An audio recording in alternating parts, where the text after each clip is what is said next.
anak-anak ang daing na para bang may nilalapa. Gumagala na ako sa mismong bahay at naobserbahan ko ang kakaibang kilos ng napakaraming nandun. Alikagasi ng lahat at mula sa basement ng bahay, halos nagtatakbuhan. Kahit nangangalay na nga ako ay matyaga akong naghintay hanggang sa makachempo akong makababa dun sa basement.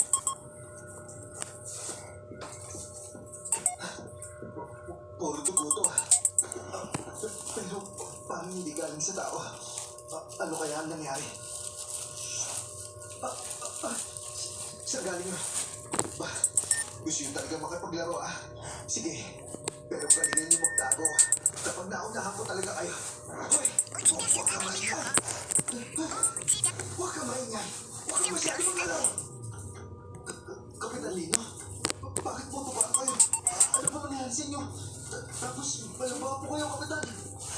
Huwag ka maingay. Nandiyan lang sila. Kapitan, tinutake po ba kayo na aswang? Yung agad nyo. Hindi. Ibang angkan yun. Pero mamaya na ako magpapaliwanag. Mabuti dumating ka. Pero magkubli ka muna.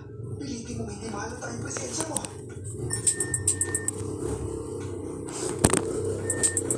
Napasigod ako sa kalagayan ng pinuno ng angkan ngayon. Napakalungkot siya sa sulok at tila nagtatago. Nang limutin ko yung paligid, tumapad sa akin ang hindi mabilang mga taong nakahatusay. Puro nasaan yung aswang. Lahat sila binarang ang mga katawan. Sinunod ko na lang muna ang kapitan dahil kakaibang panganib ang nararamdaman ko.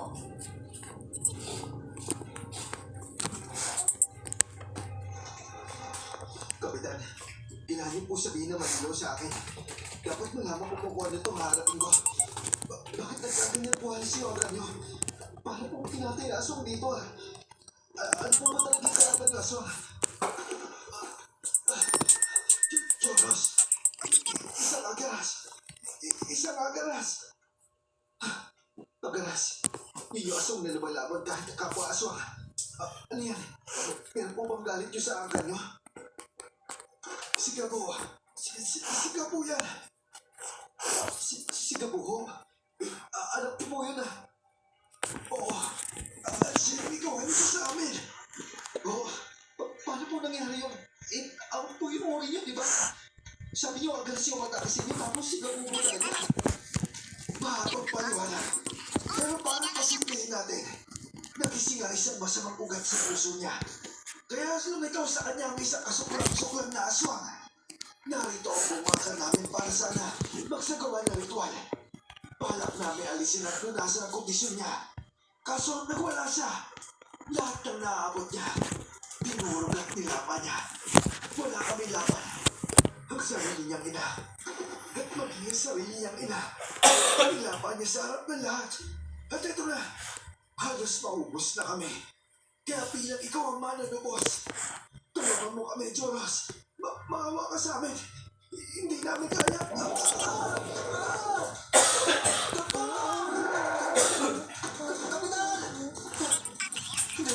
Ikaw!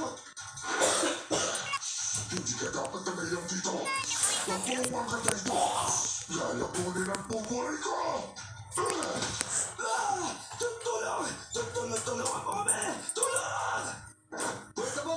Pinapala kita! Bago ako gumawa na akpang, bitawan mo yung tatay mo!